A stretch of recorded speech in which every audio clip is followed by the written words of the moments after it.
would request you to turn off your video so that we have clearer sound, except for Chirag and Naga. And Naga, you'll have to unmute yourself, and also Chirag when it's your turn. So here we go. Okay.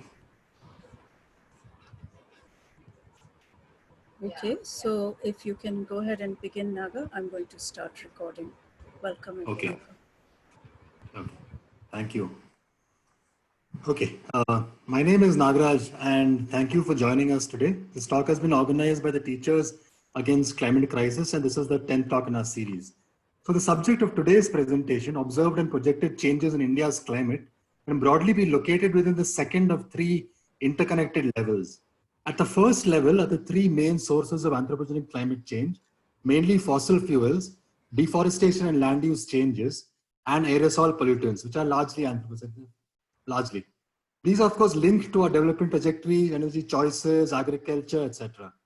These in turn causes the changes in India's climate that Chirag will be talking about today. And at the third level are their societal impacts, which are, of course, mediated by inequality, patriarchy, social structure, etc. Today's talk has been catalyzed by the publication a couple of weeks ago of India's first comprehensive report of its kind, Assessment of Climate Change over the Indian Region, by the Indian Institute of Tropical Meteorology, Pune. Its significance can hardly be overstated. It brings in one place and discusses the significant published scientific literature on all key changes in India's climate, in temperature, rainfall, and other precipitation, droughts, sea level rise, etc., both so far and for the rest of this century. Today's talk will focus on some of the key findings in this report and the context in which they may be understood. It will discuss which climate change scenarios for the rest of the century are more likely and the links between changes in different elements of the regional climate. We couldn't have a better speaker for the subject. Dr. Chirag Dhara is a physicist and climate scientist at the Center for Climate Change Research at IITM. He is the co-author of the report's overall executive summary, the co-author of its introduction, of chapter 10, which is on Indian Ocean warming, and its concluding chapter. He has a PhD in theoretical physics from the Institute of Photonic Sciences in Barcelona, and a second PhD in climate sciences from the Max Planck Institute of Biogeochemistry in Germany. More broadly, he's concerned with climate change impacts, environmental protection, and climate justice. So before I hand it over to him, a brief word about the format. Chirag will present for about 40 or 45 minutes, after which we open it out for comments and discussion. So you could use the chat box and key in your comments or queries or observations there, or you could ask questions verbally if you prefer. Okay, Chirag, thank you, and it's over to you.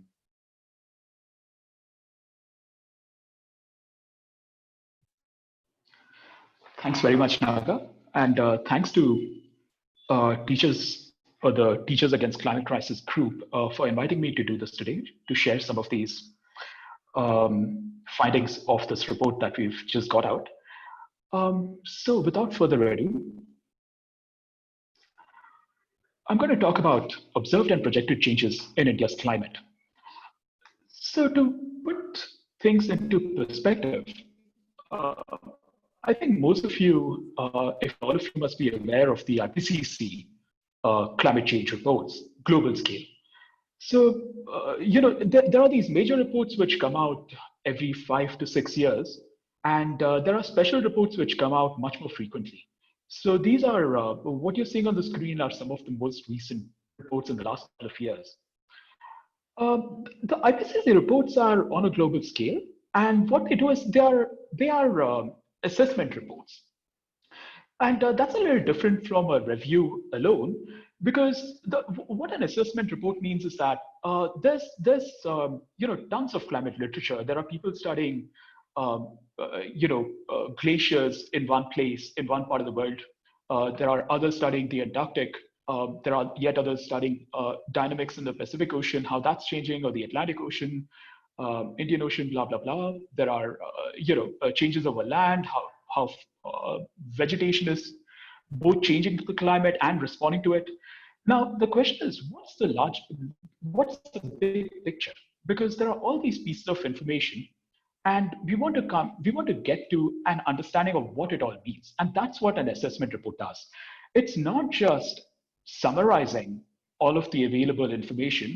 It's taking that information and assessing what it means for a given rise in global temperature, for what the global sea level rise is, and so on. How quickly are glaciers melting in which parts of the world, and what are climate models telling us about what's going to happen in the future to all of these different aspects of climate.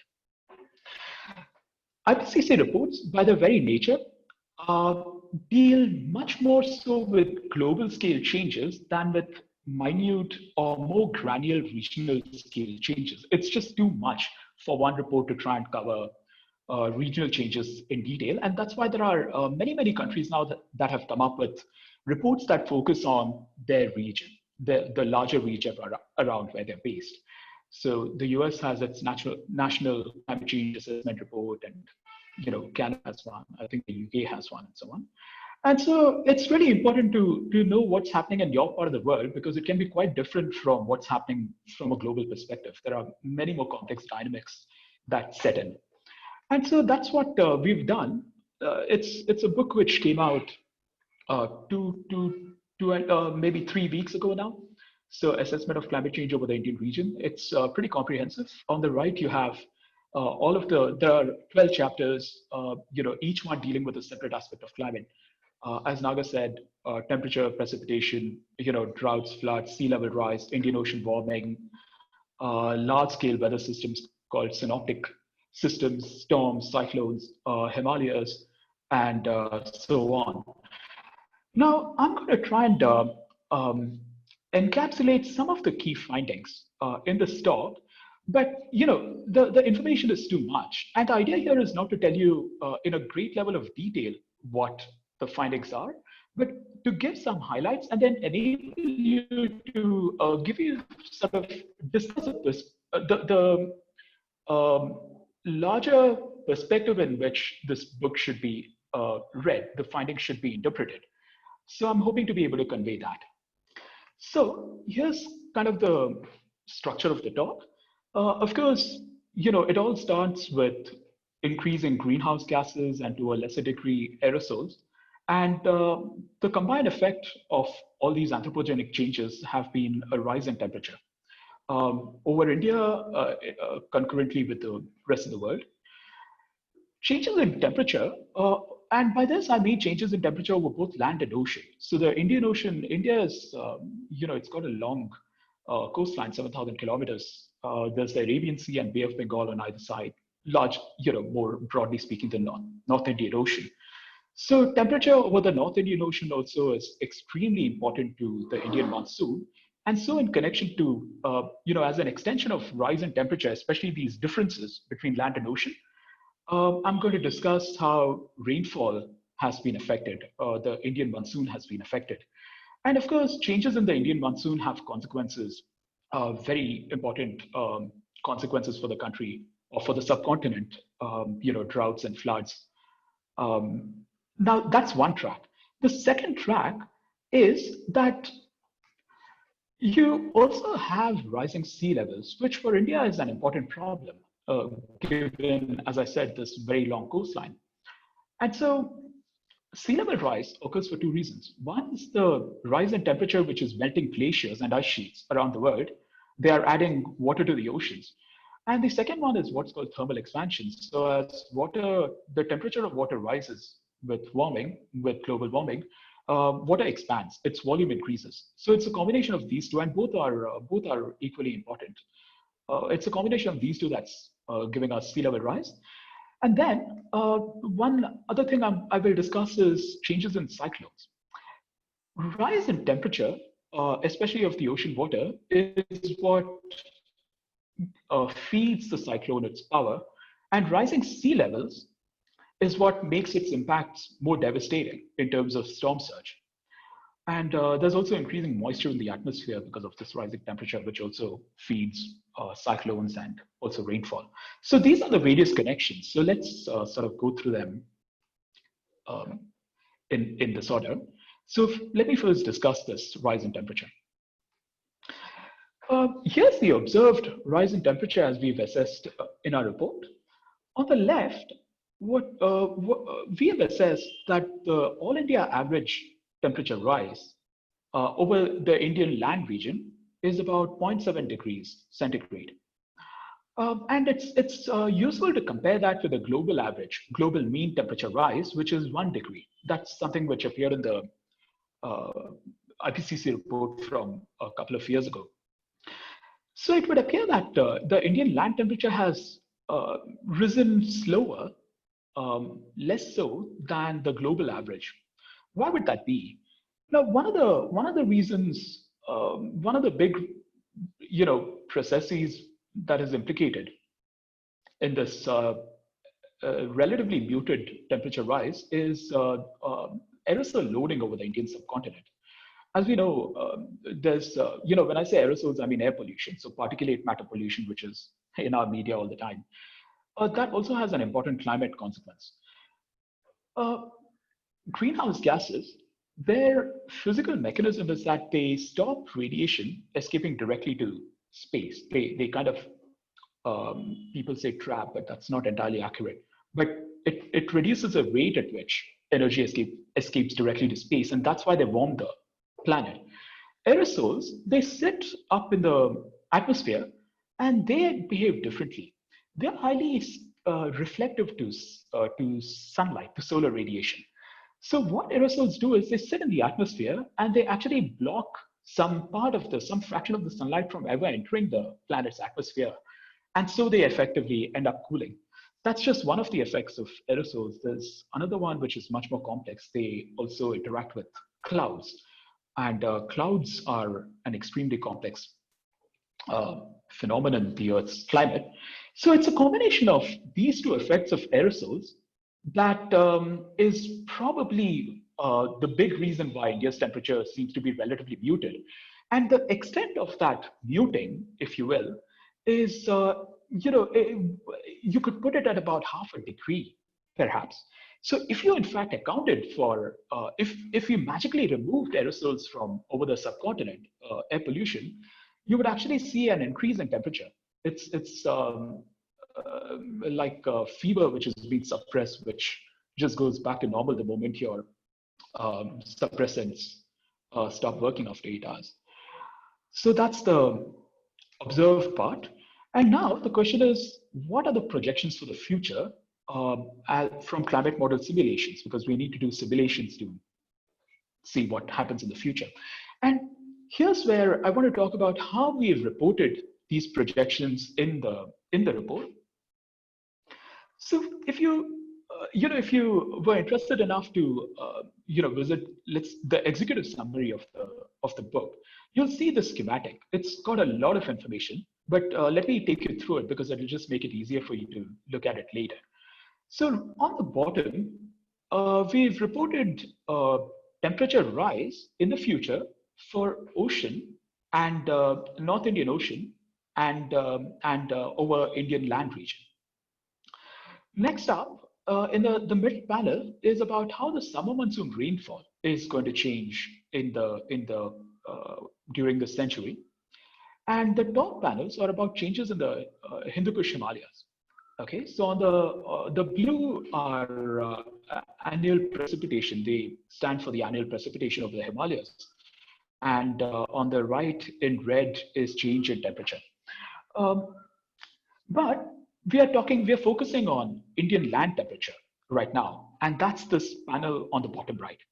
Let me blow that up in size. And I want to discuss just this one briefly.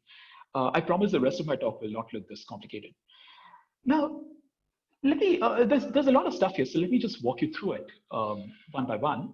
So what we've reported is for what's called the RCP 4.5 and RCP 8.5 climate change scenarios. Okay, now in the climate literature, let me just go to this here. There are 4 different climate change scenarios defined, okay? So there's RCP 2.6, which is the most benign. Then there's RCP 4.5 and RCP 6, which are mid-range scenarios, as they're called, and RCP 8.5, which is a limiting case, an extreme case scenario. Now, what it means is, okay, so in this report, we are we are sort of discussing two of these scenarios. One is this mid-range scenario, RCP 4.5, and the extreme case scenario, which is 8.5. Okay, so two representative scenarios. What do these scenarios mean?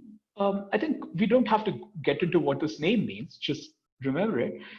RCP 4.5 means that the greenhouse concentrations in the atmosphere will reach about 2.5 times the pre-industrial levels at the end of this century, by 2100. Okay, pre-industrial levels were about 280 parts per million. So you would get about 650 to 680 parts per million by the end of the century. That's what RCP 4.5 means. RCP 8.5 is really extreme, and that in that particular scenario, your greenhouse gas concentrations would be 4 times as high as pre-industrial levels. And to put it into perspective, the current greenhouse gas rise is about 1.5 times pre-industrial levels today. Why scenarios? The reason is that we don't actually know exactly what's going to happen, how greenhouse gases are going to change. It depends on the availability of fossil fuels, the political will to reduce use of fossil fuels. A pandemic, if it lasted 10 years, would have a dramatic effect. Hopefully not, but it would have a dramatic effect on greenhouse concentrations. So we don't know, and that's why you have these standardized scenarios that climate models developed by different modeling communities around the world have developed, and they run these simulations, and they check what the model tells them for temperature rise and other climate variables. So to go back to this, this is the RCP 4.5 scenario for which we are taking two different time periods. One is this 30-year period, 2040 to 2069, and it's the average over that. Okay, the temperature rise averaged over this 30-year period. 30-year periods are very common in the climate literature. It's called the climatological mean, because if you take a single year, there are always going to be fluctuations. So you take the mean average over typically 30 years to get to this value. Now, many different climate models run these simulations, okay, this particular scenario, and the mean of that from these simulations is a 2-degree rise in temperature. And this you can see as mid-century, by the way. You can interpret this as the mid-century change in temperature. So what does this mean? Under the RCP 4.5, by mid-century, the average warming simulated by climate models is about 2 degrees. However, there's also a range between models. Not all models are going to give the same temperature rise. And here we report the range, which is from 1.7 degrees centigrade to 2.3 degrees centigrade. So it's that, 2 degrees is the mean, but it could be within that range. And then this here is the, 30-year period between the next 30-year period, 2070 to 2099. And you can see this as the end of the century temperature rise. So under this scenario, you would expect about 2.5 degree rise in temperature by the end of the century. And then, of course, you have this extreme scenario, which says that where climate models project that middle of the century, we expect about 2.7, and end of the century, about 4.5 degree centigrade rise in temperature, which is massive. Now here's the thing. Which of these scenarios is more likely? What are we looking at here?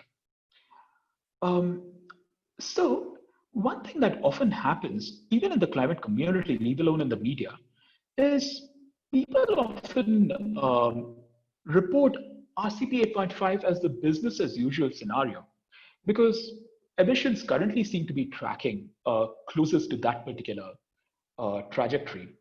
But that's, from the energy modeling community, what's generally expected for the future is that we are going to drop from the RCP 8.5 down to something between RCP 4.5 and RCP 6, the two mid-range scenarios. That's where we are expected to, because of current climate policies, shift to renewables, and what different countries have promised in the climate accords, Paris Accords, and so on. So really, it's the RCP 4.5, which I'm going to be discussing through the rest of this talk. But of course, if you wanted all of the values, you can take a look at the report. It's open access, by the way. Here's an example. This is not a name and shame sort of an attempt, but this was a report by Down to Earth, which says, temperatures in India could rise by 4.5 degrees centigrade, says this report. Now, the thing is, that is not what we're saying. We're saying it would be an average of 4.4 degrees centigrade according to the extreme case scenario.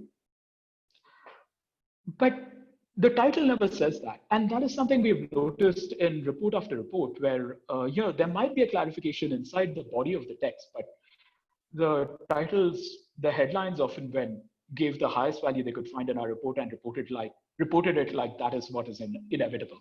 So need to be a little careful about that. So I'm saying that this is not how it should be reported in a sense. It should be more nuanced. So let me try and do that. What may be a more sensible projection for temperature rise by the 2050s? Now, I'm not going to look at the end of the century because that feels too far away. Let's look at what's going to happen in the next 3 decades, because that is relevant to us. It feels a lot more relatable. And there, I'm kind of, in a sense, putting myself out there. So I've chosen the RCP 4.5 scenario. And when you see those projections and calibrated, you would actually get about 2.3 degrees centigrade rise in temperature by the 2050s. So this is the number that I would like to convey to you for under the sort of the likely, if you will, temperature rise in the next 3 decades. Okay. Now, the rise in average temperature is just it's important. But what's even more of consequence to society is changes in extremes. And a rise in average temperature also has implications for changes in heat waves or changes in extreme temperatures during the year. And what we are going to discuss next is how are heat waves projected to change by the 2050s as we've assessed in our report. So what we find from climate model simulations is that the frequency of heat waves is, we've assessed it to increase by about 2.5 times present day number, okay, which is a lot. And in addition to that, we also find from the simulations that even the average duration of heat waves is projected to increase by about 20%. Okay, so both the number of heat waves as well as the average duration. So in fact, if you kind of put this together, the total length of heat waves, if you sort of just added it up, you would get about 3 times as long, over the whole season as they are today. Important point, I said today, all of these projections that I'm going to share with you, unless I specifically state otherwise, they are all reported relative to a certain baseline period. I should have actually said this before, but let me state this now carefully. The baseline period we use in our report is the 30-year period of 1976 to 2005, the average value over that, whether it's temperature, whether it's precipitation, whether it's the number of heat waves or duration of heat waves. What was the average length or temperature during 1976 to 2005?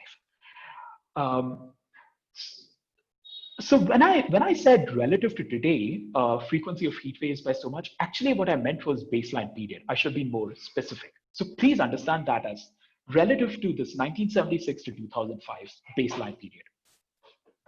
Okay. All right. Word of caution. Heat waves, there is substantial spread among models when it comes to heat wave projections, much less so when it comes to average temperature or even temperature extreme. But heat waves are a little more complex phenomena.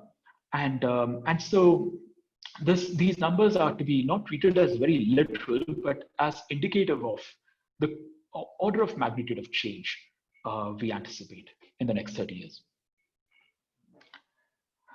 All right, now that's land temperatures and heat waves. But then there's the other very important factor of changes in temperature over the Indian Ocean, particularly the North Indian Ocean, which is surrounding um, uh, India, the subcontinent. And it turns out that the temperature rise over the North Indian Ocean, tropical Indian Ocean in this case, we've reported, is higher than the change in temperature over land. Now, this is really very significant. Its implications are very wide because you will know that the Indian monsoon is initiated by this contrast, this difference in temperature between land and ocean. Land temperatures rise very quickly in summer relative to ocean temperatures, and this difference in temperature creates a difference in pressure, and that's what sort of initiates the monsoon. It's not what sustains the monsoon. The monsoon is sustained by an entirely different process, which we don't have to get into. But it's initiated by this temperature difference between land and ocean. Now, and like I said, the temperature over land is much higher during the summer compared to temperature over the ocean. Now, if your temperature over land increases only so much, but the temperature over ocean increases more, then the difference between land and ocean becomes smaller. And so, in fact, you would expect a slowdown, a reduction in the strength of your monsoon circulation, and so the Indian monsoon. And that's what has happened. So, let's discuss changes in rainfall. It turns out in the last 70 odd years, 60 to 70 odd years, the Indian monsoon rainfall, summer rainfall has declined by about 6%. Okay, and this is not now relative to the 76 to 2005 period. It's over the period 1950 to 2015, so about a 70-year period. Okay, so by 6%. How does that compare with the global mean? It turns out that on the global level, at the global level, changes in precipitation, the changes have, it's not yet clear where it's going. What we expect is a rise in rainfall with global warming because, in a warmer atmosphere, warmer oceans, warmer atmosphere, there's just more evaporation from the oceans into the atmosphere, and the atmosphere contains more moisture. So we expect an increase in rainfall, but so far, at the global scale, how it's changed or how much it's changed is not yet clear. Whereas the Indian monsoon has declined by 6%. Again, one of the things which is implicated here, why India's monsoon has declined, and at the global scale there's not much of a signal, is aerosols, pollution. In this case, specifically over the northern hemisphere. And so, as pollution declines, hopefully with policies which are going into place, not just in India, but around the world, and as global warming sort of continues, we expect rainfall to actually increase both at the Indian scale as well as the global scale. And so, before we get to projections, this I think is quite important. All India average rainfall has declined, but as with any of these climate variables, it's not uniform around the country. And what you see in dark blue, and I've deliberately removed the scale, so let me interpret this. What you see in darker blues are declines in rainfall. And we specifically find that in the Indo-Gangetic plains, the northeast and the western coast, that's where this decline in monsoon is most prominent. And this is also very pertinent to climate change impacts, specifically because this is the map of India's population density. And just where rainfall has declined substantially, you also have the highest population densities, not to mention intensive agriculture. So this decline in rainfall in this region coincides with how many people, the density of population there that depend on monsoon rainfall for agriculture and water. Not, of course, the rest of the country as well, but this coincidence is very, it's got wide significance. And that's something. Maybe one point I would make is impacts are very context dependent.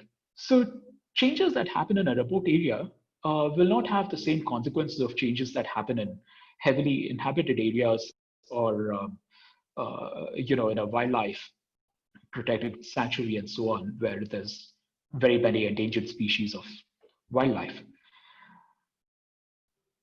This is still not the only thing. The other thing is extremes. And this is, I think, a perception which a lot of people even have, even without looking at data and so on, that extreme precipitation has increased substantially. And this is, in fact, data in the last 70 years, once again. And what is found from the data is that there's a widespread increase in extreme precipitation. Okay. In fact, they're increasing by, when you sort of count all India per year and so on, there are 13 additional events per decade. So over 70 decades, you have a very substantial, about 100 additional events today compared to 70 years ago, okay, on average. So this is something which is of real consequence, of course, for us as a country.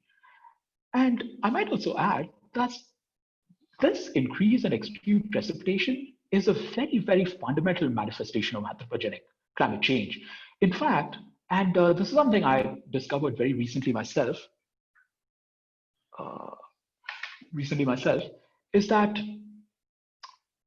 it was in the early 1990s that climate theory had already predicted that extreme rainfall would increase all over the world because of global warming. They didn't have the data to back it up. By the end of the 1990s, closer to 2000, climate models had started simulating that this should happen. Further down the line, data started to back up what theory and models had already predicted. Okay, and now we have this. Okay, we have enough robust data to see this happening. And this is a phenomenon which is happening around the world. And the reason is very fundamental. There's more moisture in the atmosphere, in a warmer atmosphere. Okay, so, and it'll keep growing with global warming. When there's more moisture in the atmosphere, there's just that much more to rain down in an extreme precipitation event. And so there you go. Now, what are projections for the future? So far, we've seen the observed changes. Projections? Mid-century change, mid-emission scenario, RCP 4.5, about a 6% rise compared to the same as we saw before, baseline period, 76 to 2005. Okay, so by 2050, we expect a rise in 6%. Now, as I said, one of the reasons is because we expect a reduction in aerosol loading. So given certain specific assumptions that go into these climate change scenarios, we expect this rainfall rise with global warming, which is what we expect as a natural consequence of increasing moisture content. Okay. However, the Indian monsoon is a very complex phenomenon. It's one of the most complex phenomena in the world, by the way. Climatic phenomena in the world, the Indian monsoon, and there's when you use very many models to simulate what will happen in the future, and there's quite a wide range among models. So the 6% that I mentioned, it's actually the median between models. So 50% of the models lie above the 6%. In any case, that's not too important. But 6% is kind of the median between the models, but the range is very large. So there are some models which are even predicting a decrease in rainfall, and others that are decreasing over a 10% rise in the monsoon. And so this is an area which requires a lot more research. One of the things that we do in the report, as with the IPCC reports, is it's not just about what we know, it's about what we don't know very well. And the Indian monsoon, how it will change with warming, is something which we need a lot more research, a lot more groups working on it, the physics of it, the simulations of it, what are called parameterizations and so on. So I think we are going to get to a slightly better estimate only with time. As more groups get involved in this, and given the consequence of it for the subcontinent, it's something that we should really try and push as a society, I believe. Okay, now the consequences of changes in rainfall, droughts and floods. So let me get to that. Now, given the kind of decline in rainfall we just seen in the previous slides, associated with that and changing variability of the monsoon, it's also seen in the data that the severity of droughts in the country is increasing. Okay, so again, just interpreting the colors here, the specific numbers, if you're interested, you can go back to the report and check, but this is just to give an indication, like I said. It's these regions which are seeing most severe drought conditions. And you will remember that this is where population densities of the country are highest. So again, in terms of consequence, in terms of its implications, very, very serious implications of these changes for the country. Just sort of in text here, the assessment we've made about droughts here. Observed changes, what I just talked about is severity, but even the frequency and spatial extent of droughts have been increasing in the last 70 years of observed data. Okay, and in terms of projections, everything from frequency, spatial extent, and severity is expected to continue increasing, despite the fact that we will also have increasing, or rather they project increasing rainfall. But it's the India-annual variations that really define drought conditions for the country, and that's increasing as well. So it's a case of almost like a case of irony, really, of increasing monsoon rainfall on average, but also increasing droughts. When it comes to floods, as you can imagine, this increase, on the other hand, of extreme rainfall events has enhanced flood risk. No-brainer, really. And in terms of projections, flood propensity is particularly projected to rise over the river basins, major river basins. So that's, so one reason for that is the monsoon rainfall. The other one is also glacier melt, but I'm not going to get into that right now. Okay, now let me get to the second track that I talked about. So rising sea levels in the North Indian Ocean. Now, here's observed rates of sea level rise. What we find from putting together all this literature is roughly over the 20th century, so 1900 to 2000, roughly over that period, the rate of sea level rise on average was about 1 to 2 millimeters per year. That has accelerated dramatically in the last 2 decades, and it's gone to about basically about 2 times that amount. So it's gone to about 3.3 millimeters per year, which is in fact very comparable to the global global average sea level rise. This is still in the North Indian. Oh, I said India. What I mean is the North Indian Ocean here, but in both these cases. Okay. And globally, in the last 2 decades as well, it's basically the same. However, there's a difference in the mechanism because of which sea level rise has risen at this rate around the Indian coastline, North Indian Ocean, and why it's done so globally. Around the Indian coastline, rather North Indian Ocean, I mentioned there are 2 mechanisms. One is ice melt, which is adding water, and the other one is water itself expanding because of increasing temperature.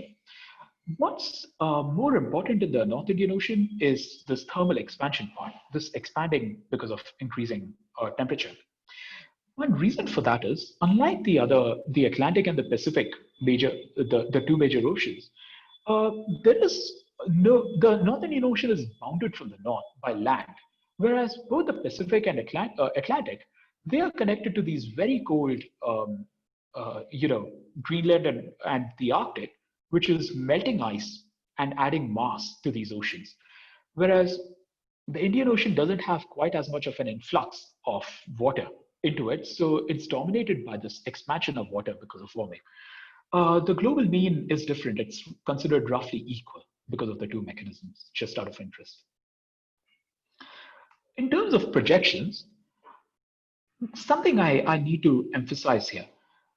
The numbers that you're seeing here are what we call the steric sea level rise alone, which is this thermal expansion part. This is not the increase because of addition of mass because of glacier melt is not included here.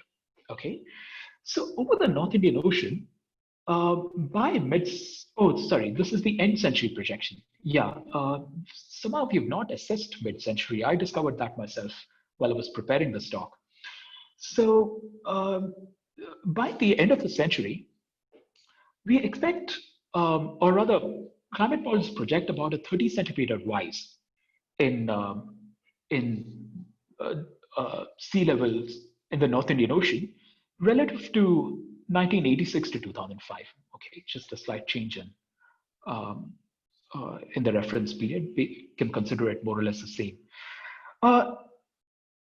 For the thermal expansion of part of global mean sea level rise, it's 18 centimeters. So once again, when it comes from just the thermal expansion part, the rise in the North Indian Ocean is substantially higher than the contribution to the global mean.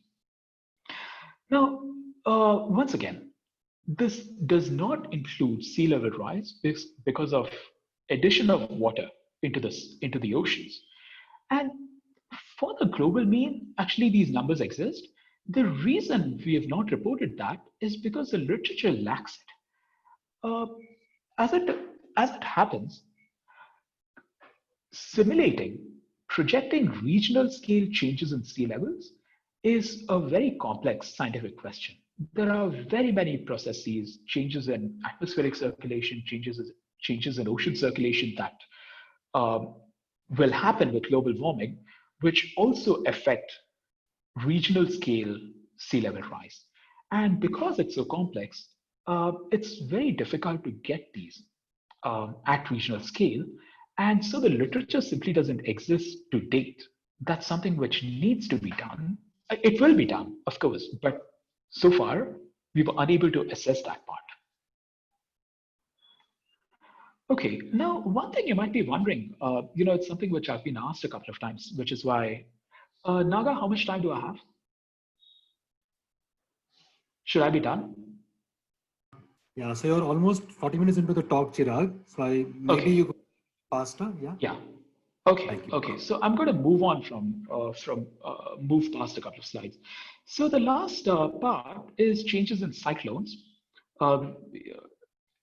And their cyclones, the intensity of the most severe cyclonic storms in the Indian Ocean basin has increased in the last 2 decades quite substantially. Okay, and this is projected to continue rising during this century. And with global warming, it's once again, the cyclones, they derive their power from temperature of the ocean water, which also causes more water to evaporate from the ocean surface and takes more moisture, brings more moisture to the cyclone, which drives it. Okay, so now this is a part which I'm not going to discuss in a lot of detail. We can come back to it in the question answers if there is interest. This is not part of the main part of the talk, and this is not even part of the report. But because of its contemporary significance, I felt that I should convey this. What we are looking at here in this sort of schematic are what are called climate tipping points. Okay. Now, there are various different physical features about the global climate.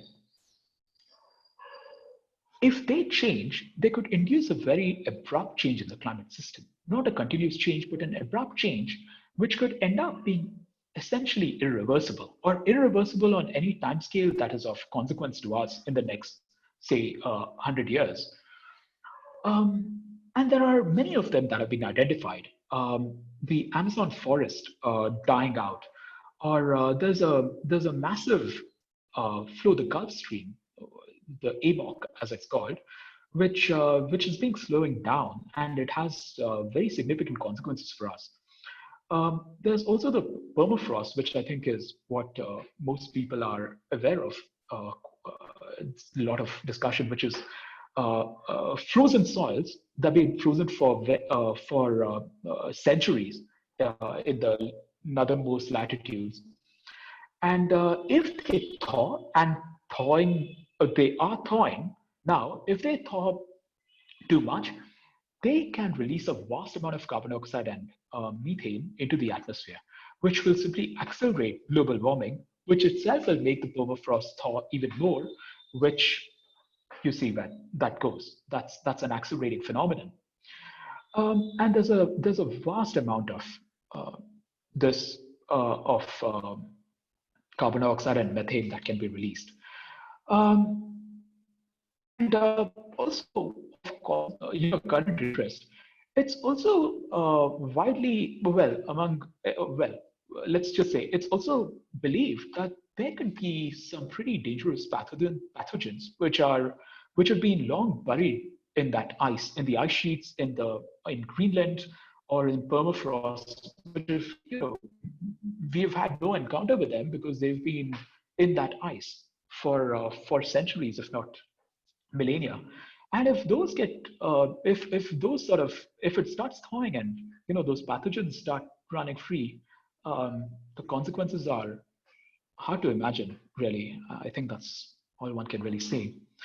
So anyway, tipping points are not in the climate models, okay, because they're very hard to quantify. But if they trigger and they set off a cascade of one tipping point triggering yet another tipping point, and so on, we could find a runaway effect which heats the planet 10 degrees and above. That's kind of the extreme case scenarios. So that's simply uninhabitable. Period. It's not in climate models. So all the projections I showed you just now, they don't include these effects. They can't. Okay. So, I was going to discuss some compounded impacts, but I think these are things we can come back to. Heat waves, they have much consequences beyond just human health, consequences for efficiency of thermal plants, cooling requirements in urban areas, forest fires, sea level rise, which does all manner of damage, including, destroying properties, salinity, increasing storm surge when cyclones strike, and compounded impacts.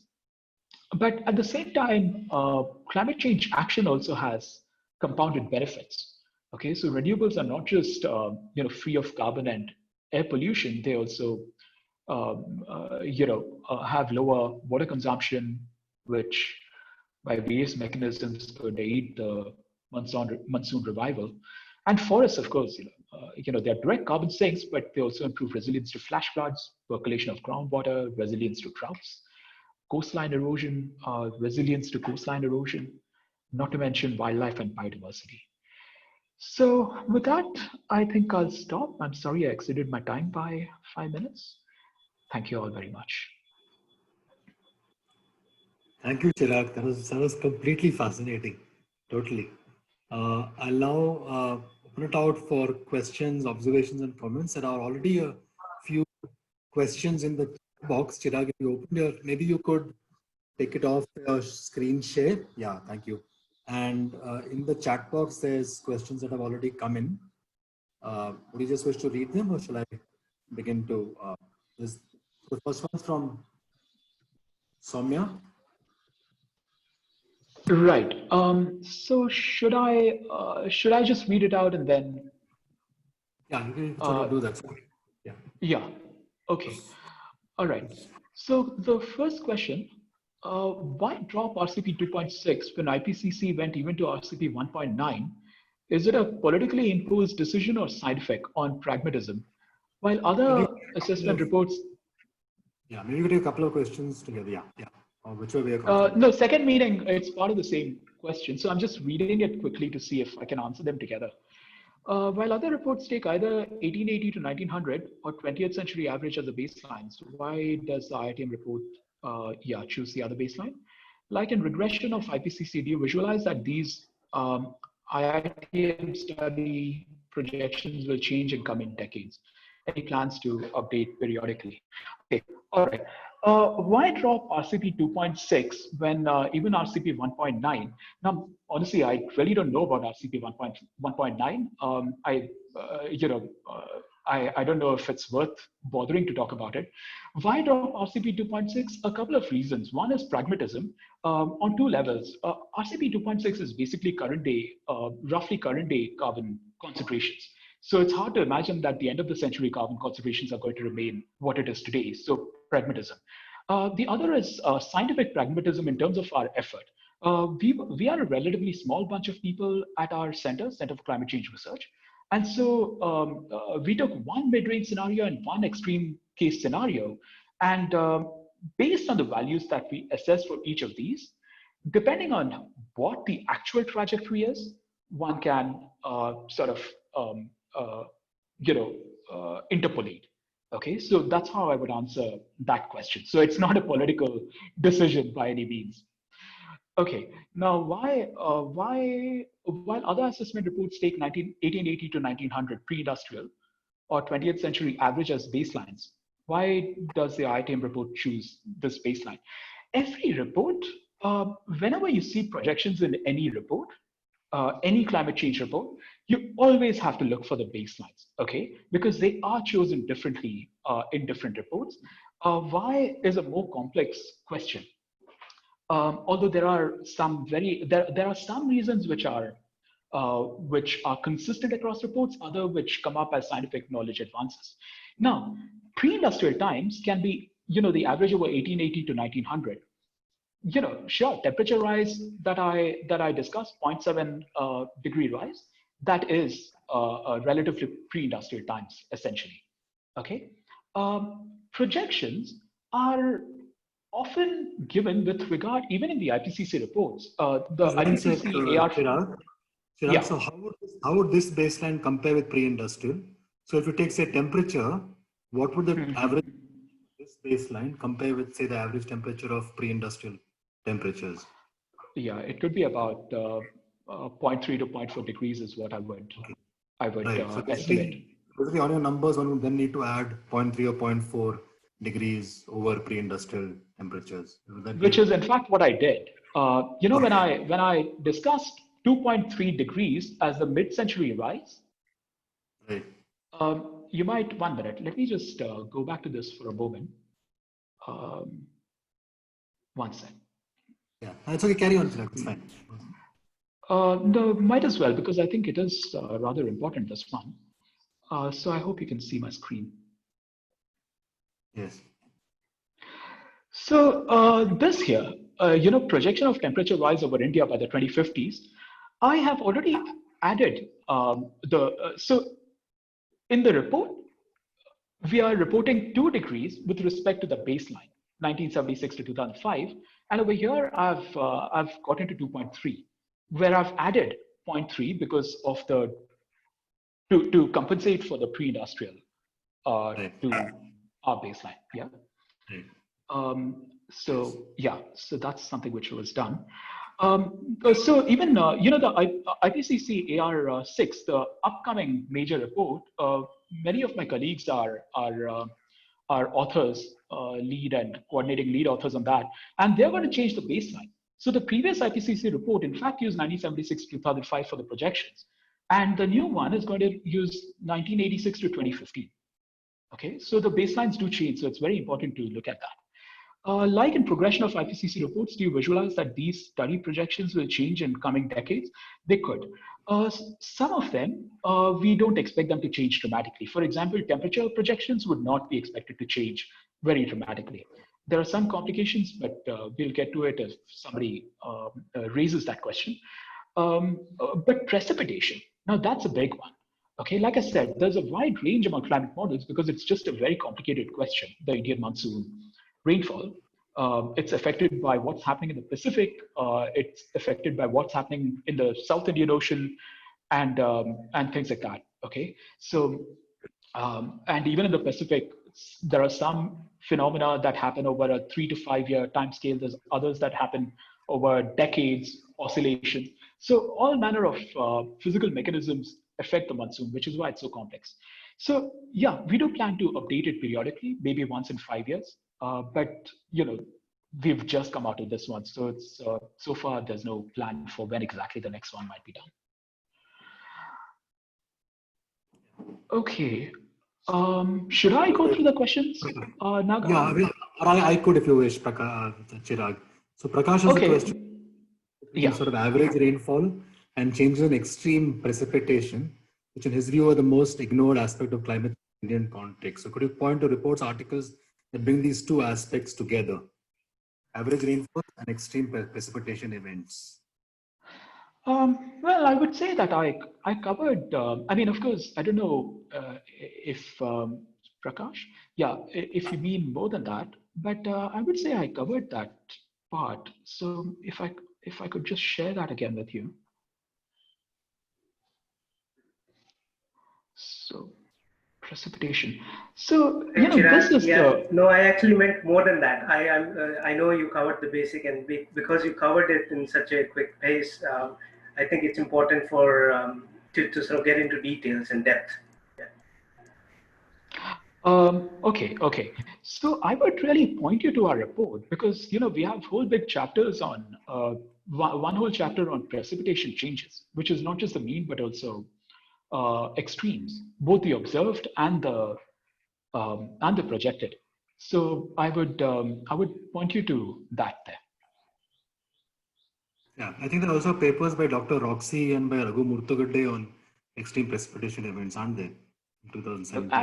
And many more, I mean, Roxy is my colleague I know. at our center. And Raghu, of course, is Maryland, University of Maryland, but he's at IIT Bombay as a visiting professor right now. But again, I mean, these are just a couple of people, whereas literature is vast. And so if you look at and that's one of the points about these assessment reports, you'll also see a lot of the references, because it's been assessed from all of this literature. So if you go to the report, you can also find all the original papers. Right, yeah, exactly. Moving on, Soumya has another question about whether the report considers positive feedbacks by the end of the century, by 2100. It's already been answered. I think he has already responded, yes. Yes. Yeah, unless you have. So, and Priyadarshini's first question also, I think you have responded to regarding the baseline period. Pertains to the dissemination of the content of your report. Are there any plans to make layman-friendly summaries in different languages available? Well, let me take the first one. Since the baseline time period is itself a climate changing period, actually. Yes, okay, sorry. Maybe I'll just read out the whole question before I say yes. Since the baseline time period is itself in a climate changing period, the actual impact compared to pre-industrial era is much more drastic. Is that a right conclusion? One needs to be careful, because when it comes to temperature, I would say yes. So if your temperature projection for the 2050s is 2 degrees compared to the baseline period, but the baseline period itself was warmer by 0.3 degrees, then you get a wider change. But in some cases, the Indian monsoon, for example, and now I'm talking in a broad way, not with specific numbers and so on, it may not have changed at all till the 1950s, because changes in global temperature and so on were very slow compared to now at the time. So they may not have changed much at all. So what you see in the baseline, when we report with respect to the baseline, it may not be very much different from pre-industrial times. Okay, so it really depends from climate variable to climate variable. Let's take sea level rise, for example, right? If you remember the numbers, the 20th century average rate of sea level rise was about 1 or 2 millimeters per year. Now, that's not too little, but the recent couple of decades is over 3 millimeters per year. So even though the baseline is 76 to 2005, it depends on the climate variable as to how much worse it will be. In some cases, it will be much more compared to the pre-industrial times. In other cases, it may not be that much. Is there any plan for wide dissemination of the conclusions from this report beyond the scientific and policy-making community? Not from our end, because we are a research institute, and this is a scientific piece of work that we've done. Dissemination is has to be from either the government or civil society. So I would leave it there. Any plans to make layman-friendly summaries in different languages? Naga, do you? Yeah, we've talked about, I think, having your summary or the main findings in Hindi, which is a very sort of initial conversation, but I hope that's possible. And a couple of days ago, I was having a talk with somebody in Maharashtra and was suggesting that they actually translate it into Marathi. I think there is a very dire need for that because of these being latest and so reliable findings. I think it's really necessary to have it in other languages. So I think certainly that's a conversation that I think we can take forward, Chirag. Sure. I would, for whoever's interested, I would say that executive summary is the most relevant because it's really sort of encapsulates the most important findings of the report. Yes, and you've tried to make it as crisp as possible. So that would be the thing to translate, if at all. Naga, can I interrupt for a second? Mayank, sure, please come in. Yeah. Chirag, in Delhi University, in history department, we have reduced courses. We are trying to include these kind of findings so that the larger dissemination can take place. Sorry. Can you say that again? I didn't catch the first part. Sorry. In response to Priyadarshini's question, Delhi University History Department has papers on environmental history where we are trying to integrate IPCC's finding for larger dissemination among the students. And this talk is organized by TAC, which itself is an effort to disseminate knowledge among the larger masses if possible. Okay. Oh, excellent. Thank you. That's terrific. Moving on to Indra Devi's question, Kerala has experienced the worst floods in 2018 and 2019. What about the projections of floods for 2020? Oh, God. I was hearing a question like this. Okay. I'm afraid that I can't give you a specific answer. I'm sorry to disappoint you to this particular question. One is that, I don't know, I myself would have to read the chapter to find out specifically what it says. But, about very, very regional and local scale changes. But one thing I would say is this, in a broader sense, and once again, apologies for not being able to be more specific, regional scale changes, the Indian monsoon is complicated enough. Trying to find how it changes at a very small scale, I mean, Kerala compared to the country as a whole or the subcontinent as a whole is even more difficult. It's very difficult, and there's just not enough work that's been done. Not enough work. There are only so many research institutes in the country that study the Indian monsoon.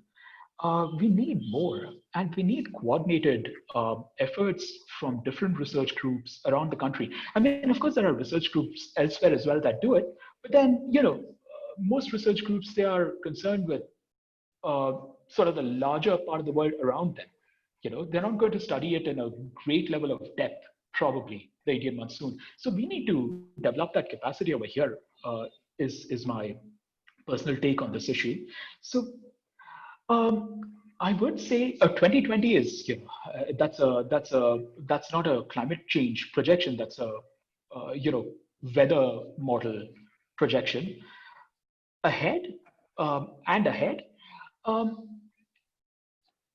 In general, I would say that the trend is one of increasing over Kerala in the future with reduction in aerosol pollution above the subcontinent and so on, because extreme precipitation events, like I said, are one of the most fundamental consequences of global warming, and that's increasing worldwide, and it's projected to increase worldwide. Okay, this has been discussed in the 1990s, simulated by the 2000s, seen in the data now, and projected for the future. So I would say strap up and prepare for it. And connected to that, Chirag, is there a change in the frequency of cyclones on the west coast? Not frequency, intensity, yes. West coast, Cyclones, okay. yeah, cyclones, the issue with cyclones is even worldwide, so far, there's no clear trend in frequency, either increasing or decreasing. Intensity, there is. There's been an increasing tendency for the intensity of cyclones, but whether that is because of anthropogenic warming is still not absolutely settled. It, it's plausible. In fact, I think most scientists, climate scientists would agree that it's what we would expect. But then to rigorously sort of show that doing the science correctly from statistics and from modeling, we don't understand cyclones well enough to do these projections that well. And this is a global, including the IPCC reports, it's a global phenomenon. So intensity has increased around the Indian region, North Indian Ocean. Whether it's because of anthropogenic reasons is not clear. It could be natural variations. It's expected that it should increase in the future, but quantifying it is difficult based on the current state of science. Okay. So this next question actually is from me, and is not so much, it's from it's a chapter from your chapter 10. This rise in ocean in the Indian Ocean, and the fact that there's so much heat coming from the Pacific.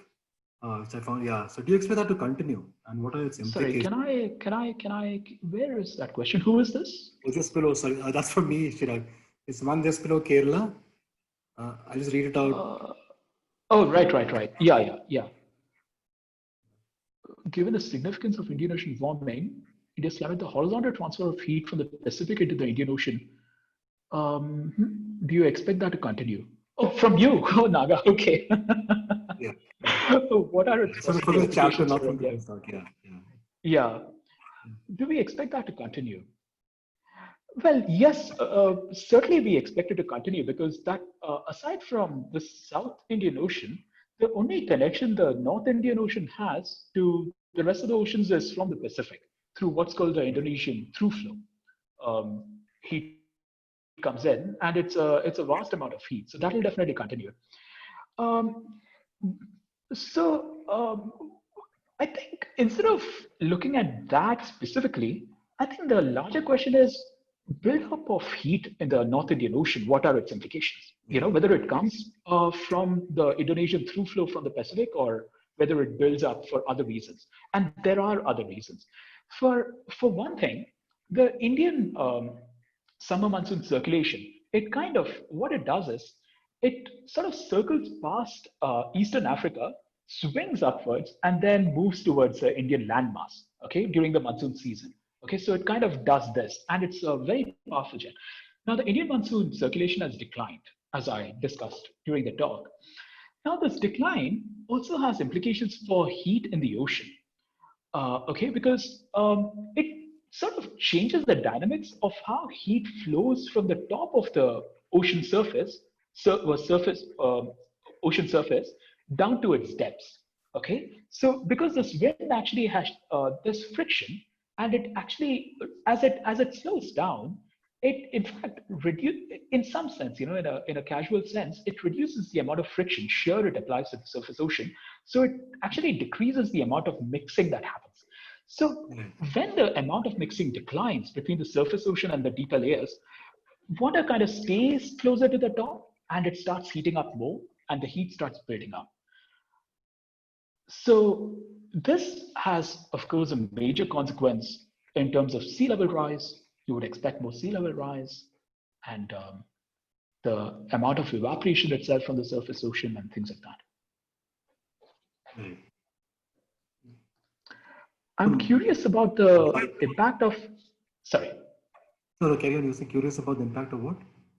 No. So I was reading out the next question. Sorry, maybe you can do that. Oh, no. So yeah, exactly. Yeah. Please carry on. The impact of Antarctic ice on the, yeah. I'm curious about the impact of Antarctic ice sheet melt on the southern Indian Ocean and how that might affect the northern Indian Ocean currents, sea level rise, and monsoons. Oh God. Okay, that's very specific. Uh, I think I'm going to take a pass on this question because I'm not an oceanographer. And this is so specific that I'm afraid I just won't do it justice. So what I can do is I can take this question and pose it to one of my colleagues who are oceanographers and convey it to you, Vandana. I hope that's okay. Sure, sure. Thank you. Yeah. Okay. So next question, is it Devi, possible to have... again, projections at micro level? Yeah. Is it possible to have projections at micro level and medium term forecasts? Difficult so far. We need to do this science much more. Okay. So for example, if you wanted, district scale projections and so on, we don't do that in the report, and we don't do it because it's just not, the literature is not there yet. The models are not good enough at such small scales. We need to do a lot more of the science, and we need to do it urgently. Below Ramesh's question, what would be the impacts on agriculture? A somewhat broad question. Would you wish to? Yeah, good. I'm glad it's broad because I'll also answer it very broadly. So impact on agriculture, okay. So the amount, there is an effect which is good for crop growth. It's called carbon fertilization, CO2 fertilization, I think, where increasing carbon dioxide concentrations in the atmosphere, they are good for plant growth. I mean, plants, they derive photosynthesis, they use this up to a certain point.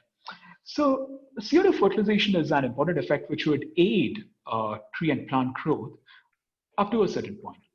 Of course, what's bad for agriculture, specifically when it comes to India, is that that monsoon, the kind of changes we are seeing in the monsoon.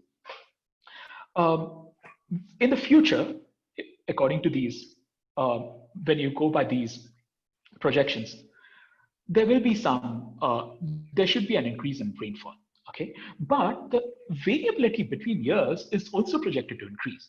So higher differences between the amount of rainfall in one year compared to the next one, which is a drought, which creates the propensity for drought years. Then at the same time, there's also more intense rainfall, which is interspersed by longer dry spells, because of course you have dry spells and then you have rainfall periods. And these rainfall periods are becoming smaller, shorter, and more intense, and the dry spells are increasing. This is something we've assessed in the report, and it's projected for the future. So, of course, bad for agriculture. But the agriculture, there are other impacts, right? We are depleting our groundwater levels. We are, if you deforest, that's bad for groundwater levels. As temperatures rise, coming back to climate change, it also dries out soils, particularly when combined with deforestation. And dried out soils are bad for crops. Also, even the plants themselves, they lose water much more quickly in a warmer climate. And so all put together, the net impact is that it's just bad for agriculture, particularly because many of these changes are happening in parts of the country which are which have high intensity agricultural activity. So thank you, Chirag. This question is asked by me. I am Ramesh from French Institute. Yeah, thanks for the question. Below that, Soumya has another question. NOAA figures show that sea surface temperature rising at 0.13 Celsius per decade over the last century, whereas your Indian Ocean figures are lower. So is that due to a latitudinal difference or something else? Sorry, 1 second. Can I take a look at the question? Soumya, yeah, okay. It's below. Yeah. It's just below Purnama's email. Yeah, okay. Right. Okay.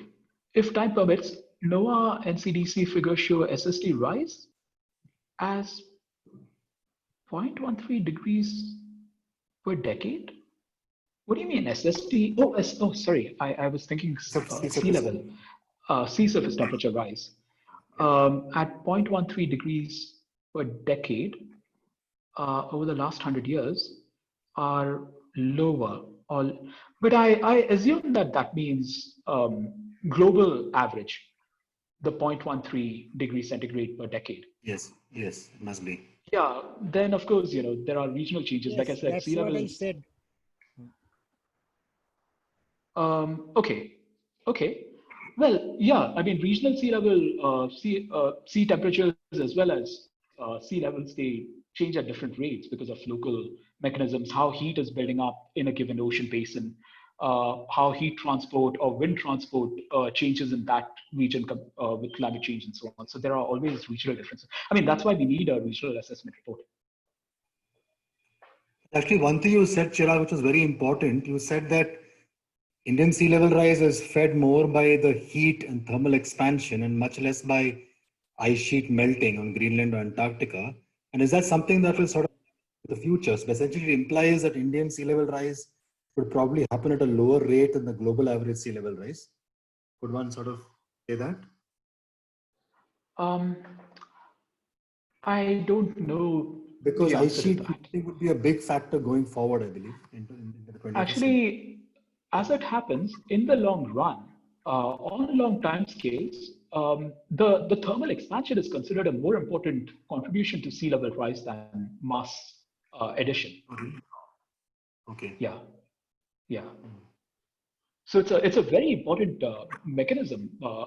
Thermal expansion is extremely important to sea level rise. Okay, but if so, it's very worrying because your report says that the Indian Ocean is warming at a faster rate than any other tropical ocean or indeed most other oceans, and getting all this heat from the Pacific and the Southern Oceans, etc. Yeah, heat content has been rising very abruptly in the last 20 years. Yeah. Yeah. Okay. Moving on, Aditi has a question. Any findings about desertification in the Indian subcontinent? Does your report discuss it, Chirag? I don't believe so.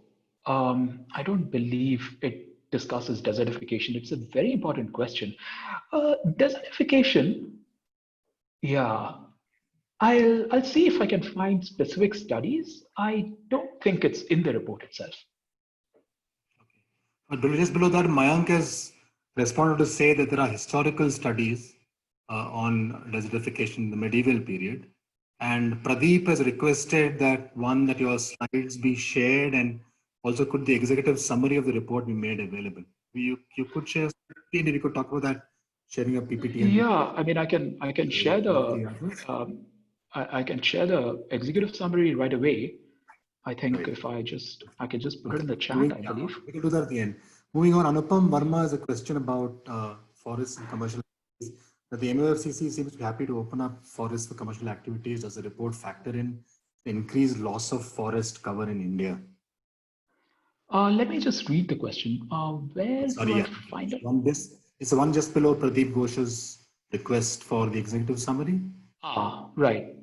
Open up India's forests for commercial activities. Does the report factor in increased loss of forest cover in India? No. It can't. How policies change is simply it's such a toss-up that one can't calculate the consequence of every single policy change because it might be reversed in a year for all they know.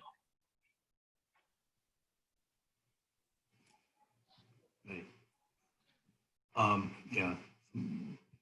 Moving on, Mandana has a question, which is the one, Jalendra. Would you like to read it yourself about climate action? Yeah, maybe I'll just read it out because anyway, I prefer to look at it rather than hear it. Yeah, sure. What do you think about the work on climate attribution? Okay, running models to estimate the carbon footprint. Estimate the carbon footprint in an extreme weather event. Louisiana floods in 2016 were made 40% more likely due to climate change. Are attribution studies being done in India at present? So, Vandana, I'm not sure what you mean by the carbon footprint in an extreme weather event, but in general, attribution studies are, of course, done. Like for example, the temperature rise over India is attributed mostly to anthropogenic changes, changes in the reduction in the Indian monsoon. there's a I think body of Chirag, literature. Chirag, I think she's referring to extreme events. Yeah, Oh, can I just clarify? Yeah, yeah. Yeah, yeah. Right. And I didn't say carbon footprint. I said climate footprint, in the sense that we know that a single extreme weather Climate. event you can't say is caused by climate Right, change. right. It's a statistical Yeah, diagnosis. But yeah, people are able to probabilistically at least estimate yeah. the anthropogenic, I should have said anthropogenic footprint in an extreme weather, in a single extreme weather event. And I don't know Yeah. if studies like that are being done in India. So I was just They curious. have actually, if I can come in briefly, actually Krishna Achyuta Rao, who is one of our members, has done That's work right. on the Chennai floods and on heat waves. And there are others. There are a few studies on the Uttarakhand floods, and there are 4 or 5 for India. Yeah. There are 3 or 4 such studies for extreme events. And worldwide, the Bulletin of the BAMS publishes a special supplement every single year, which collects attribution studies of extreme events worldwide, which has been coming out for the last 6 or 7 years. Sorry, Yeah. carry on. Yeah. So, for example, I think it was the Uttarakhand floods. In fact, a team from our institute did some attribution studies there. Krishna Achutra from IIT Delhi, he is one of the big attribution, sort of very active research on extremes attribution. So, as Naga said, the heat waves that occurred, was it 2015? Yeah. In Telangana. So that's something he studied. Also I think the floods in Kerala. No, Chennai. Chennai, was it? Yeah, Chennai. And right. And Chennai. And in fact, he found that they could not attribute any part of it to anthropogenic change. What they said is that it's probably a They said the freak evidence wasn't natural, clear. yeah, freak natural accident it could have been. So yeah, these are some of the ones I'm aware of. Thank you. Yeah. Okay.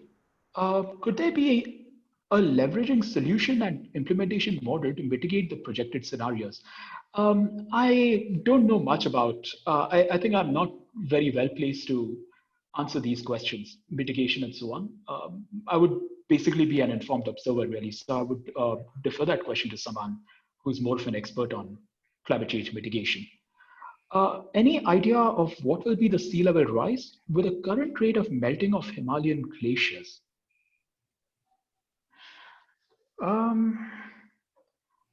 Well, I mean, sea level rise depends on melting glaciers and melting ice sheets from all over the world. So attributing it to melting Himalayan glaciers would be, I think, I'm not even sure what purpose that would serve, leave alone whether one can do it or not. Because sea level rise itself is important, and the biggest ice sheets are on Greenland, Antarctica, far vaster than the Himalayan glaciers. And anyway, the Indian Ocean basin, as we discussed, it's thermal expansion that is the dominant factor there. So I wouldn't say that Himalayan glaciers, attributing it to that would be either possible or maybe even necessary. Now, next, as you suggested that the temperature gradient between the Indian landmass and ocean is reducing, what is the situation on the African landmass, and does the greater heating of Africa adversely affect the monsoon in India? Now, that's a good question. Yeah. No, I think all I can say is not, I haven't read or studied too much of this earlier. It's a good question. I think one aspect that is sometimes talked about is the Saharan desert and changes in temperature there, because there's something called the desert amplification effect. But I haven't, I'm not aware of the specific connections between the major controls. Here's what I can say. The major controls of the Indian monsoon, as they are currently understood, are what's called the El Nino Southern Oscillation, which is a phenomenon of periodic heating in the Pacific, different parts of the Pacific, and what's called the Pacific Decadal Oscillation, which is yet another periodic, but with a different periodicity on decadal timescales in the Pacific, and what's called the Indian Ocean dipole. So last year's extreme sort of very heavy monsoon was attributed to the very strong Indian Ocean dipole, which means an anomalously warm part of the Indian Ocean close to the African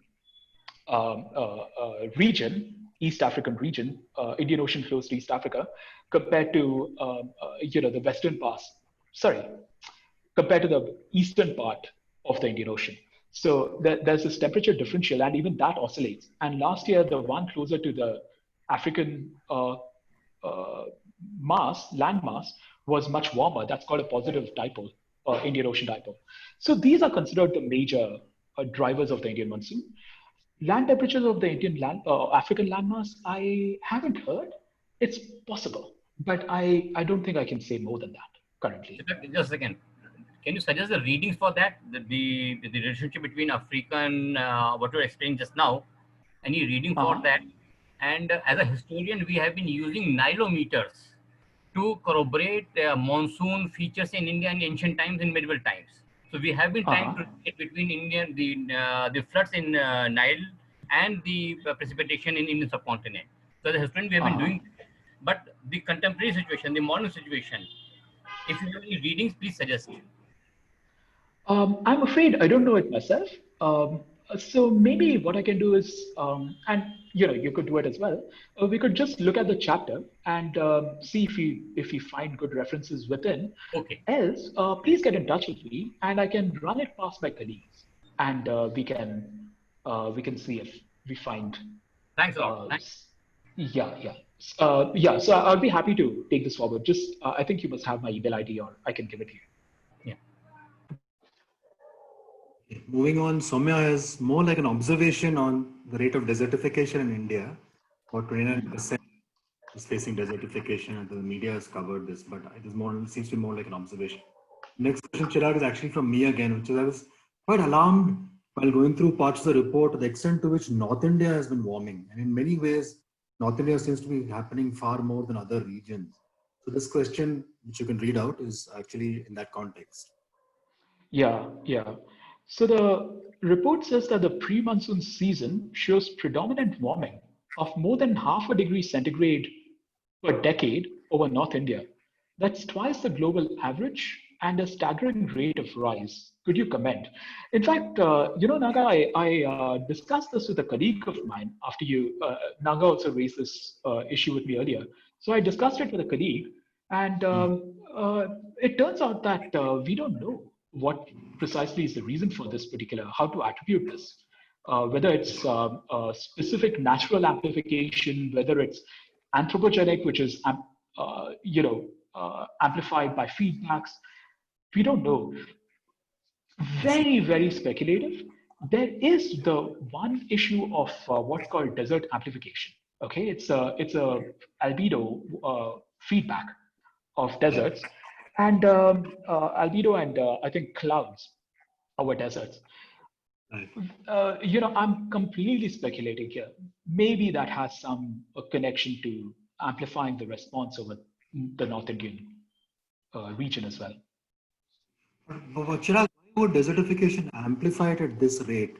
Because if anything, in the last 30-40 years, there's been a greater land area under irrigation, which actually means there will be more sort of surface water, and Rajasthan's been getting more flooding. So actually, why it's? Do you see what I'm saying? Yeah. So the question you're specifically saying is, unless the question is, unless it goes towards Soumya's comment about India's desertification rate, and that being sort of growing. Yeah, once again, desertification is something we haven't really assessed to my knowledge in these chapters. So there's only so much I can say about it because my knowledge itself is limited, given that we haven't discussed it. Right. Yeah. Let's move on to Niti's question. Nityanand is a question below. Right. So, Nityanand, can we do something about changing how we alter land cover as a means of improving resilience or reducing vulnerabilities in the time to come, afforestation? That is by far the most important thing we can do. The compounded impacts of afforestation is, I mean, at least in theory, I mean, whether we can do it, we have the space, given all our other requirements for food and water, is a different matter of practice. But afforestation is by far, it increases monsoon rainfall, it traps more carbon, it's a carbon sink, better groundwater percolation, lower, more resilience to coastal erosion, you name it, virtually everything. It answers, virtually every question. So that's what I would say. Any other means of changing land use, land cover? Reducing vulnerabilities in the time to come.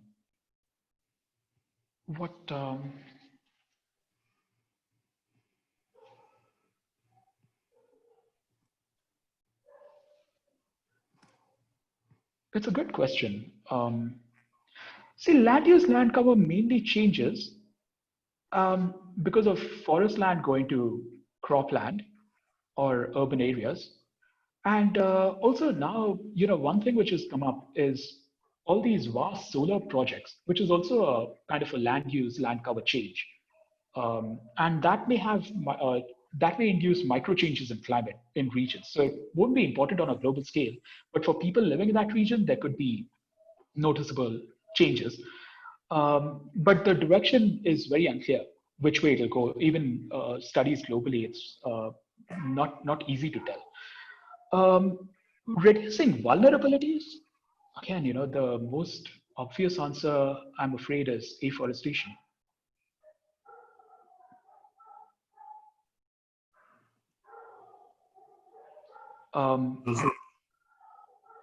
Mayank has a comment below about grasslands being important along with forests. The end. And the land use. Yeah. See, grasslands, when you say important along with forests, what does that mean? What do you mean by that? What I have in my mind is Marathwada region and mid of Rajasthan area. So these don't have the extensive forest cover, but they have the grassland and the shrubs, and which is also an important form of land mass, land cover. So if we extend urbanization there, then it changes the whole contour of that area. May not be as dramatic as forest cover removal, maybe, but they are important. And especially when we see at the kind of pastoralism which it has been sustaining, that becomes very important. That's what I have in my mind. Okay, yeah, makes sense. One thing I would say is this: the reason land cover change, one of the big reasons land cover change has an impact on climate is because of the change in the reflectivity of the surface. So bare soil absorbs a lot of solar radiation, as does vegetation. But when you have deserts, or rather natural vegetation absorbs more solar radiation than crop lands. Okay. Yeah. That can induce significant changes in the rainfall and temperature of a given region when you go from natural vegetation to. But one important thing here is biodiversity. So croplands and grasslands. Now, there was this whole thing about India and China having increased forest cover. But what that paper really did was they put into one basket tree cover, forest cover, natural vegetation, and grasslands and crops. So croplands could have grown relative to natural areas of natural vegetation, forests, and you would still interpret that as an increase in green areas in the country. Now, that's not really right. And one major flaw in that argument is biodiversity. Croplands and grasslands don't support biodiversity like natural vegetation does. If for no other reason, that's one great reason to argue against removal of forest cover or natural cover relative to. Thanks, Okay. Chirag. Thanks very much. Does anyone have any further comments or questions? I think I've come to the end of this list. And incidentally, Chirag, in this list, I've glossed over the several compliments and how brilliant your talk was today. So, and I would like to repeat that. But before we wind down? Is there anybody else who would like to? There's one question that has just come up. First comment, sorry, yeah, from Ishpriya, yeah, please, yeah. Yeah. Yeah. So, hi, Ishpriya, by the way. How significant a role could artificial surfaces play in cooling or limiting rising surface temperatures? So, artificial surfaces, I mean, the first thing that comes to mind is the obvious, concrete structures in urban areas. And they tend to cause heating because, your typical tar roads are very heat absorptive. They're dark. And so they absorb a lot of heat and they cause this heat island effect. On a global scale, what's called the heat island effect is not really, it doesn't contribute very much to global scale warming, but locally, of course, it does. And urban areas can have a pretty significant impact on microclimate. So extreme rainfall events or temperature rise inside the commercial districts of a city compared to the outskirts. By the way, a big city, commercial districts can be as much as 7-8 degrees warmer than the outskirts of the city. Okay, and extreme rainfall events also are. Work is building up slowly. It's, as I said, rainfall in small regions is really complicated business. But there's more and more evidence that extreme rainfall events are exacerbated by intense urbanization and changes in albedo, heat island effect, and so on, feeding back into the climate. To that extent, artificial surfaces have major consequences in limited areas. Okay, thank you for that. Thanks, Chirag. You're welcome. And I'd just like to repeat again, just going by the observations that have come in. It was just absolutely a brilliant presentation and discussion. Thank you very much, Chirag. Thanks so much for joining us today and presenting. And thank you all for joining in. In case nobody has any further questions or comments, I would just say thank you for joining in. And if any of you wish to be informed about future talks, which we try to hold, the teachers group is a group that was formed about a year ago. The idea being to take out the climate crisis issues about it and deepen understanding and engagement among teachers and students. And part of what we've been doing during the lockdown is these talks roughly once every 2 weeks. So any of you are interested in our future talks, please get in touch. I had emailed email above, which is teachersagainstclimatecrisis@gmail.com. And thank you once again for joining in, and thanks again, Chirag. It was brilliant. Thanks so much, Naga, and to your group and to everyone that was here. It was lovely to get all your difficult questions. And we'll take this conversation forward both about translations of the summary, and also maybe you can share your PPT so those interested. Certainly. Absolutely. I'm just going to put down I've already inserted my email in the chat, but I'm just going to do it again so that it's at the bottom. And so whichever questions I was unable to answer, if I mentioned to you that I might be able to talk to my colleagues and come up with a more satisfactory answer, mail me. If I didn't say that, don't bother emailing me. So. Right. Thanks once again. Yeah, thanks all very much. Thank you so much. Okay. Thank you so much, Chirag. Thanks. All the more Anna. reason Thanks so why much. we have to keep at this very, very important work. Thank you. Yeah, absolutely. Okay, I'm going to go ahead and end the meeting. Thanks to all the participants as well, and see you next time. Thanks all. Thank you. See you. Bye.